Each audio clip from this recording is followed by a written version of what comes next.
শুভ দুপুর সব বন্ধুদের। দেখো চলে এসেছি এই যে আমি আর একটা নতুন ভিডিও নিয়ে। দেখো আমি ভারতী সাধু, ওয়েস্ট বেঙ্গল, নদিয়া থেকে বলছি। দেখো আজকের খাবারগুলো দেখো, এখানে আছে গরম গরম ধোয়া ওঠা ভাত, দেখো একদম গরম।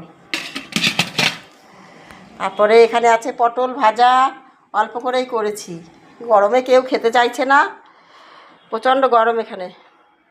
আর এখানে আছে এই যে পুঁই শাক, আলু, মিষ্টি কুমড়ো আর মাছের মাথা দিয়ে চচ্চড়ি, এটাও ভালো হয়েছে দেখো। আর এখানে আছে ভোলা মাছ, যেটা আমি করেছি হচ্ছে আদা রসুন পেঁয়াজ টমেটো দিয়ে এই মাখা মাখা করে করেছি। দেখে মনে হচ্ছে ভালোই হয়েছে, কালারটাও সুন্দর হয়েছে। তো এই ছিল আজকে রান্না। দেখো ভালো লাগলে কমেন্ট করো, আর কে কোথা থেকে দেখছো জানিও কমেন্টে, ঠিক আছে? খুব মাছি এসছে জানো তো। ঠিক আছে, ভালো থেকো সবাই, সুস্থ থেকো, এই গরমে নিজেদের খেয়াল রেখো। টাটা।